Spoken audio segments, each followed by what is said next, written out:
Columnas políticas.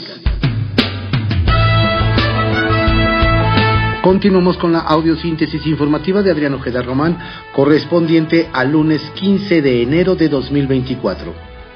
Demos lectura a algunas columnas políticas que se publican en algunos diarios de circulación nacional y en el portal de cconoticias.info. Solo digo lo que veo, por Fernando Moctezuma Ojeda, que se publica en el portal de CCO Noticias. Círculo rojo, invisible a la ciudadanía. En el marco del actual proceso electoral, la ciudadanía se encuentra en pleno ejercicio de su derecho a conocer a fondo a los candidatos y candidatas que aspiran a liderar los destinos de México. Sin embargo, en este escenario democrático es imperativo que la atención no se limite exclusivamente a las figuras principales, sino que se extienda hacia aquellos que conforman los equipos detrás de los rostros de Claudia Sheinbaum, Xóchitl Gálvez y Jorge Álvarez Maínez, así como al resto de candidatas y candidatos para otros cargos de elección popular. La transparencia y la rendición de cuentas son pilares fundamentales en una sociedad democrática, y esta premisa debe aplicarse tanto a los líderes como a quienes lo rodean. En este contexto que la necesidad de conocer a profundidad a los integrantes de los equipos de trabajo se vuelve crucial para una toma de decisiones informada por parte de la ciudadanía.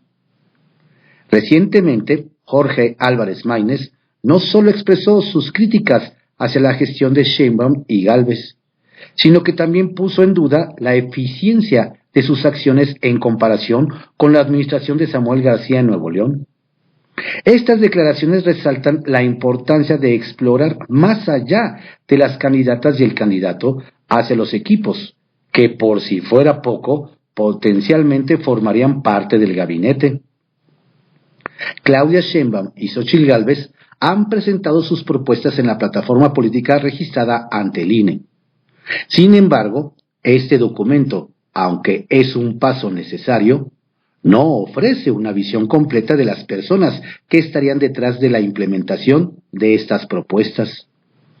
¿Quiénes son? ¿Cuál es su trayectoria? ¿Cómo abordan los desafíos a corto, mediano y largo plazo?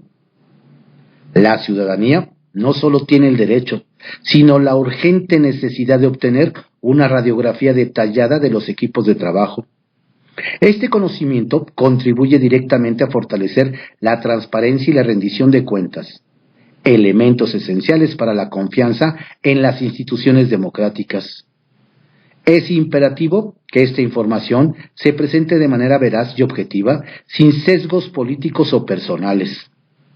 En este sentido, los equipos de campaña tienen la responsabilidad de comunicar de manera clara y accesible las posturas, propuestas, puntos de vista y soluciones de sus integrantes. La transparencia no se trata solo de exponer las ideas, sino también de revelar los perfiles y nombres de aquellos hombres y mujeres que están trabajando activamente en la construcción de estas propuestas. El derecho de la ciudadanía a conocer las posturas, propuestas y soluciones de los equipos de campaña va más allá de las críticas y declaraciones. Es un llamado a abrir las puertas y ventanas de los equipos para que la luz de la información ilumine las decisiones democráticas. La transparencia y la rendición de cuentas son la base de una sociedad informada y participativa. Y esta premisa debe reflejarse no solo en las candidaturas, sino también en quienes las respaldan. De hecho, en el libro Los hombres detrás de las ideas de Brian Magee, se destaca la estrecha relación entre el pensamiento filosófico y sus creadores. Argumenta que la idea filosófica no puede separarse de su creador ni de su crítico, subrayando la importancia de entender quiénes son las mentes detrás de las ideas que dan forma a nuestras sociedades. Este enfoque puede extrapolarse al ámbito político, donde conocer a los miembros de los equipos de campaña es esencial para comprender la génesis y la viabilidad de las propuestas presentadas. Durante este proceso electoral, la ciudadanía no solo tiene el derecho, sino la necesidad imperante de conocer a fondo a los equipos que respaldan a Claudia Sheinbaum, Xóchitl Gálvez y Jorge Álvarez Maínez. Más allá de las palabras en documentos formales, es el momento de poner rostros, perfiles y trayectorias a las propuestas. Este conocimiento profundo es la esencia misma de una democracia informada y participativa. Dijo Alphonse de Lamartine que las democracias observan más cuidadosamente las manos que las mentes de quienes las gobiernan. Yo solo digo lo que veo. Juego de cartas. MIPYME. En un encuentro con representantes de MIPYME por Puebla, el senador Alejandro Armenta reafirmó el compromiso con los emprendedores, reconociendo la disparidad económica en el país. Armenta subrayó la importancia de escuchar y colaborar con sectores clave como los emprendedores para lograr un cambio beneficioso para la sociedad. En este contexto, el senador expresó la necesidad de encontrar puntos de coincidencia para avanzar, citando la importancia de la participación de todos en el impulso a la inversión y el logro de la soberanía energética en México. Juguetes. En plena temporada de Reyes, la Asociación Círculo Diverso, liderado por Rodrigo Arce, llevó a cabo una emotiva iniciativa al entregar cerca de 2,000 juguetes nuevos a niños y niñas en situación desfavorables, menores en situación de calle, hijas e hijos de personas privadas de la libertad y de la comunidad migrante. La entrega de los juguetes se realizó mediante una dinámica innovadora donde se intercambiaron cupones para realizar la prueba de VIH, promoviendo así la conciencia y la importancia de la salud. Medicamentos. El diputado Héctor Jaime Rodríguez Barba, miembro del Grupo Parlamentario del PAN y de la Comisión de Salud, informó que están realizando una iniciativa para asegurar la entrega de medicamentos en instituciones públicas, siguiendo los parámetros establecidos por la Suprema Corte, en respuesta al desabasto de medicamentos. Ramírez Barba enfatizó la importancia de que las personas tengan acceso a medicamentos cuando los necesiten, no cuando el gobierno federal decida. Asimismo destacó que si los pacientes deben costear sus medicamentos, el gobierno deberá reembolsarles el costo. Agua.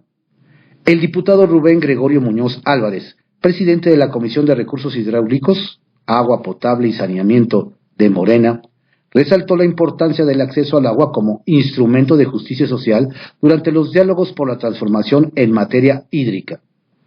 Muñoz Álvarez enfatizó la necesidad de abordar el desafío del agua en la agricultura para lograr una distribución equitativa de este recurso. Expresó su preocupación por su limitada disponibilidad, proponiendo la creación de un fondo de recursos a corto plazo para enfrentar la sequía y atender necesidades inmediatas, especialmente en el Valle y la Ciudad de México. Postdata. Es tarea de todas y de todos. Para contar, por Arturo Zaratevite, que se publica en el portal de CCO Noticias. Oposición, Ernestina y Fiscalía. La oposición quería evitar que Ernestina Godoy fuera ratificada por el Congreso de la Ciudad de México como fiscal y lo consiguió. Cerró filas para impedir que alguno o algunos de sus cuadros cambiaran de bando y votaran a favor. 2 diputadas priistas desentonaron y la dirigencia de su partido no dudó en sancionarlas, abrirles proceso de expulsión. Por más cabildeos y presiones, no fue posible para la mayoría de Morena lograr los votos necesarios para la ratificación. Resultado previsible por el número de diputados del bloque opositor. No iba a ceder ante la proximidad de elecciones y por la percepción que tienen del trabajo judicial de Ernestina. Godoy finalmente tuvo que irse de la Fiscalía General de Justicia, a pesar del apoyo del gobierno de la Ciudad de México y de personajes del partido en el poder. Nada más que la historia no termina ahí, porque siguen las investigaciones que emprendió Ernestina Godoy contra lo que llaman cártel inmobiliario, y presuntas acciones relacionadas con la trata, en la que estarían involucrados varios líderes opositores. Se quedó en la fiscalía el mismo equipo que tenía como jefa a Ernestina. Al frente, en calidad de encargado, Ulises Lara, quien se venía desempeñando como vocero y coordinador de asesores.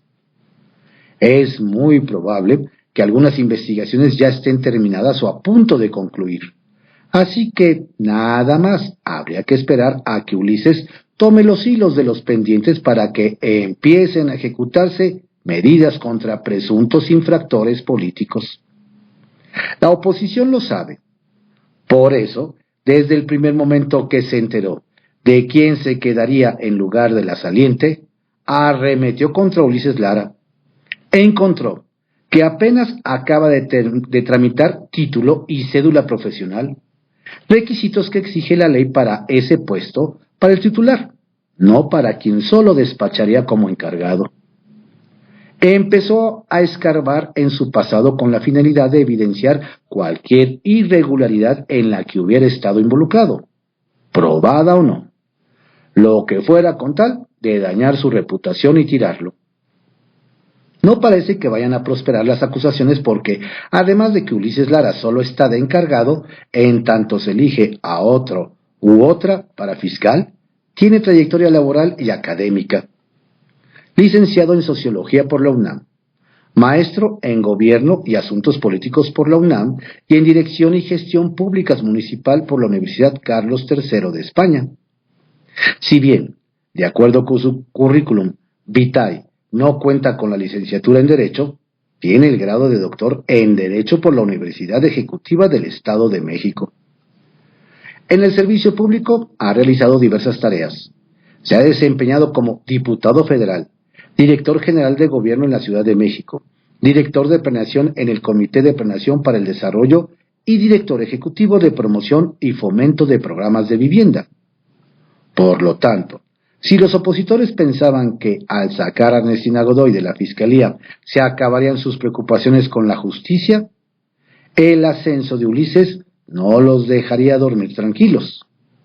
El encargado conoce el área donde se encuentra y procedería a desahogar los casos pendientes, sin esperar a que el Congreso local elija al nuevo fiscal.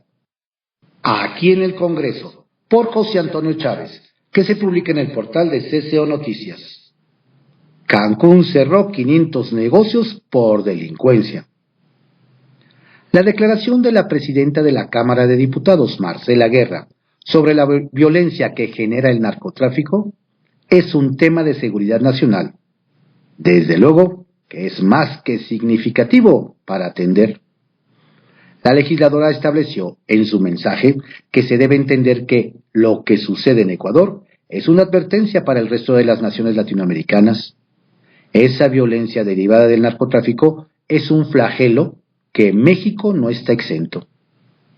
Para nadie es secreto a voces que esa industria de la delincuencia ha penetrado a todos los estratos sociales y económicos, no solo por la venta de drogas, sino por la extorsión desde grandes emporios comerciales como pequeños comercios, incluso a los informales.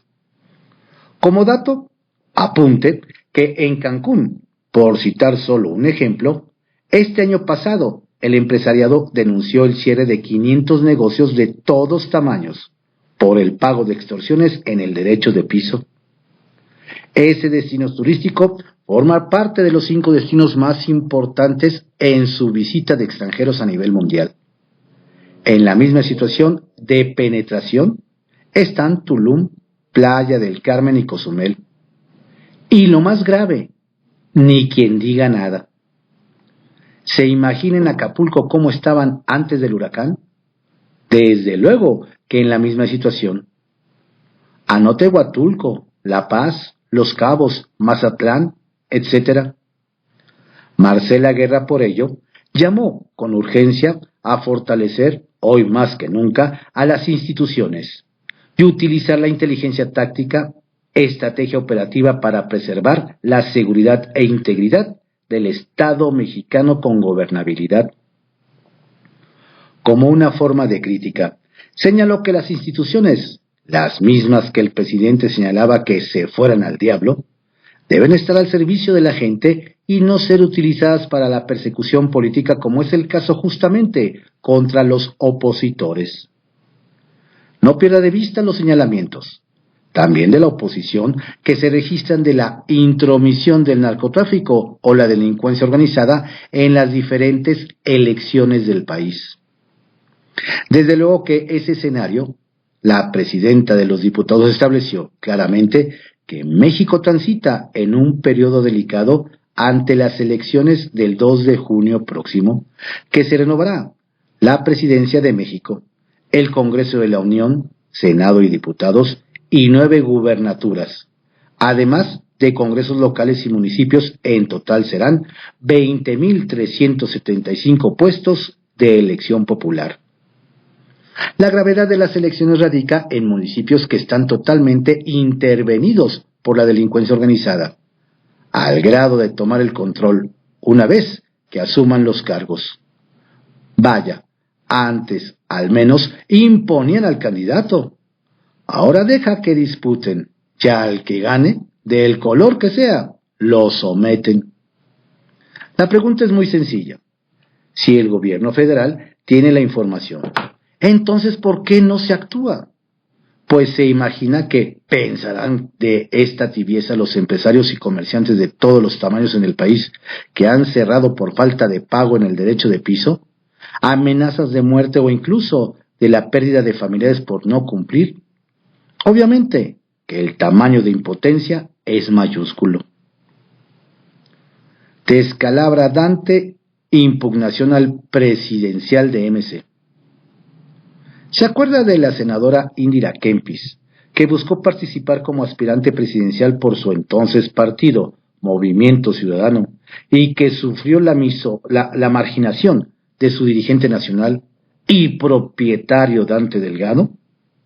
Bueno, a raíz de ahí, renunció al Partido Naranja y es quien impugnó la candidatura del flamante presidencial Jorge Álvarez Maínez. Renunció a MC porque le frenaron arbitrariamente sus aspiraciones para dejar como candidato único al entonces gobernador de Nuevo León, Samuel García. Esa impugnación está viva en el Tribunal Electoral del Poder Judicial Federal y, de acuerdo con los reglamentos del Partido Naranja, hasta que no se resuelva, no puede nombrar otro candidato. Por eso decidió la legisladora interponer la impugnación ante el Tribunal Electoral, porque el propio partido está violando sus propias reglas. Naturalmente que ese descalabro no le cayó nada bien a Dante Delgado, que hoy no puede exigirle nada a la senadora porque ya no está en su bancada, y menos hacer presión a la oposición porque simplemente Indira Kempis decidió quedarse sin partido y ser independiente. Esa figura le exime que quiera Dante hacer presión, por si se le ocurriera tanto con el mandamás de la Jucopo, Eduardo Ramírez, o con la misma presidenta de la Cámara Alta, Ana Lilia Rivera. Mensaje político, por Alejandro Lelo de la Rea, que se publica en el periódico El Independiente y en el portal CDMX Magazine. Chertorivsky, el esquirol de Brugada. Dicen que si no puedes conseguir lo menos, imposible alcanzarlo más. Es el caso de Salomón Chertorivsky, virtual candidato de Movimiento Ciudadano a la jefatura de gobierno de la Ciudad de México. En 2021 compitió para ser diputado federal por el Distrito 10 en la alcaldía Miguel Hidalgo y apenas logró el 3.6% de los votos. La ganadora, Margarita Zavala, sumó 56.2% de los sufragios. Chertorivsky hoy es legislador, gracias a que iba en el número 1 de la lista plurinominal por la circunscripción que corresponde a la Ciudad de México. Con este precedente en las urnas, ¿qué posibilidad tendrá de ganar la elección del próximo 2 de junio? Por supuesto que absolutamente ninguna. Ni siquiera parece tener la fuerza necesaria para asegurarle a MC que va a conservar su registro como partido político en la capital del país, que en 2021 estuvo a punto de perder. Ese año MC obtuvo 2.6% de la votación en las alcaldías y apenas rebasó el 3% en las diputaciones para salvar su existencia. Lo consiguió gracias a la operación política de Héctor Hugo Hernández, quien aportó a MC la tercera parte de los votos que obtuvo. Sin él, habrían perdido el registro. Lo peor es que Hernández ahora apoya la campaña del opositor Santiago Taboada.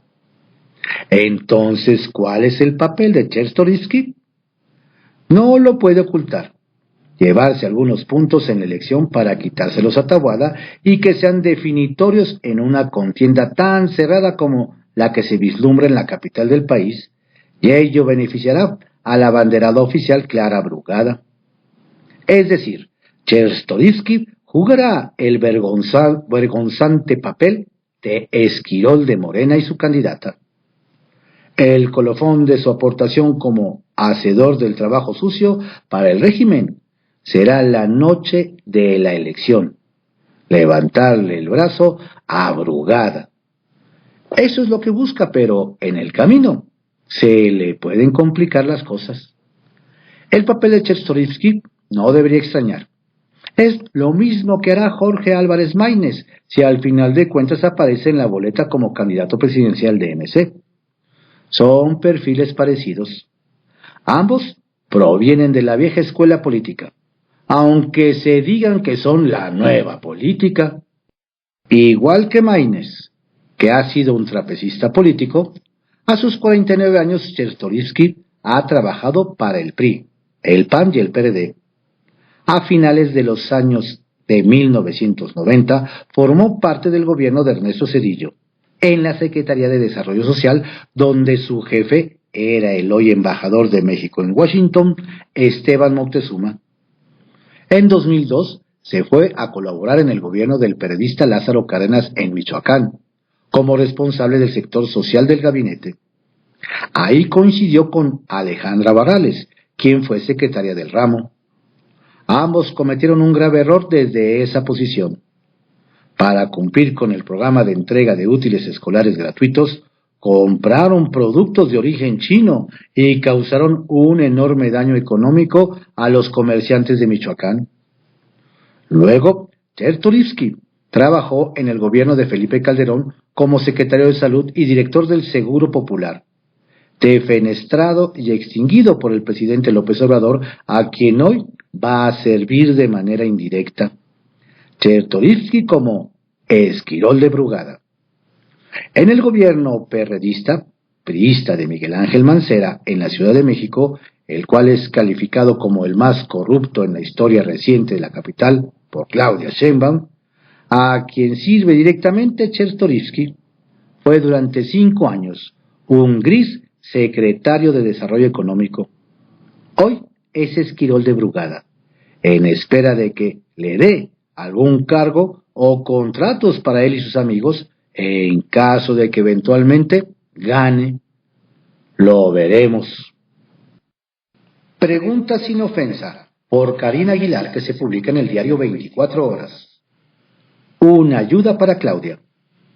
Este 18 de enero concluye la etapa de precampañas y las candidatas y el candidato presidencial tendrán 1 mes y 10 días para preparar las propuestas que harán a los ciudadanos.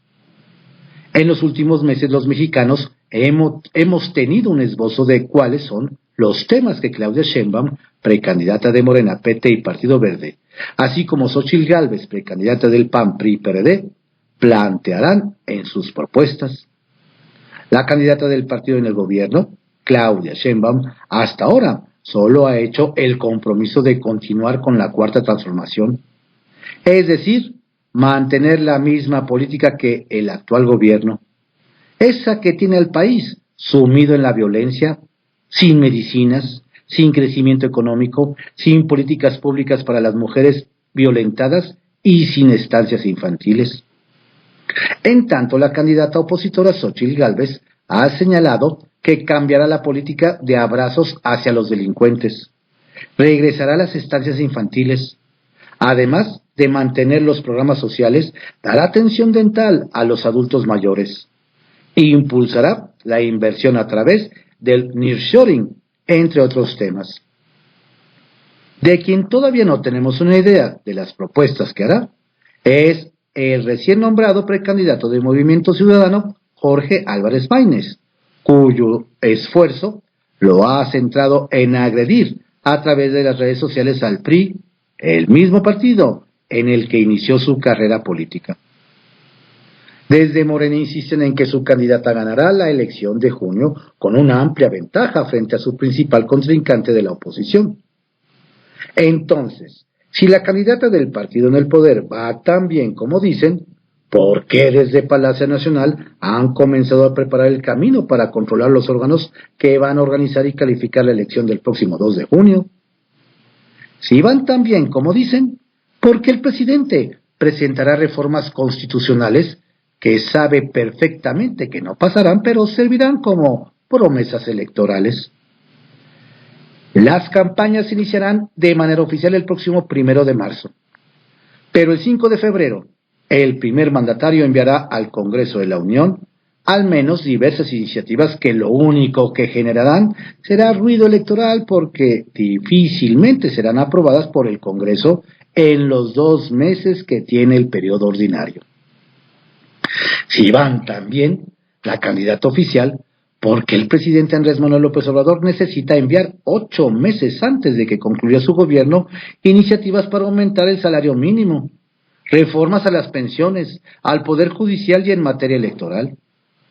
¿Será que en Palacio Nacional tienen otros datos y saben que su candidata Claudia Sheinbaum necesita algo de ayuda para lograr entusiasmar a los mexicanos? Y en pregunta sin ofensa, el Congreso de la Ciudad de México no ratificó a Ernestina Godoy como fiscal capitalina por considerar que no fue capaz de responder a los intereses de las víctimas. Sin embargo, el jefe de gobierno, Martí Batres, dejó a su excuñado, quien por cierto obtuvo en un día su título de abogado, al frente de esta institución. No cabe duda que en Morena pesa más la lealtad que la eficacia. Sin rodeos, por Diego Fernández de Ceballos, que se publica en el periódico Milenio. Al jefe de campaña de la corcholata. Terminará su gobierno, odiando, dividiendo y destrozando, como lo exige su astuta y perversa naturaleza. Aturdido por su fracaso, recurre a todo tipo de truanerías para tratar de imponer a su candidata, mentalmente espiritifláutica, con una elección de narcoestado, y perpetuarse usted en el poder desde Macuspana. Se agotó su cantaleta de acusar al pasado por todos los problemas nacionales, los cuales se han agravado exponencialmente durante su mandato. Por eso vomita iniciativas de ley, barbota gracejadas, hace piruetas y se contorsiona tratando de distraer a los opositores y a los votantes. A toda costa trata de evadir el reclamo de quienes le creyeron, dispuestos hoy a restregarle en la cara sus mentiras, peculados y traiciones. Quiere impedir el castigo de los electores por su ineptitud, corrupción y altanería. Dice haber cumplido 98 de sus 100 compromisos. Ajá, valiente cínico. A guisa de ejemplos, le espeto solo un poco de lo mucho por reclamarle. Usted prometió, por el bien de todos, primero los pobres. Ya ha llevado a 400,000 mexicanos más a la pobreza extrema. Usted prometió cumplir y hacer cumplir la Constitución. Ya la ha pisoteado como la pisoteó Benito Juárez durante sus 14 años aferrado a la presidencia, quien se pasó la Carta Magna del 57 por debajo de su austera lévita, con singular alegría republicana. Por cierto, comprando diputados y asesinando opositores. Usted prometió crear los mejores servicios de salud del mundo y destruyó el Seguro Popular. Dilapidó una fortuna en su estúpidamente llamado y fallido Instituto de Salud para el Bienestar. Si era para salud, Ni modo de crearlo para el malestar. Ha privado de esos servicios a 30 millones de mexicanos y los hospitales públicos son hoy horrendas antesalas funerarias.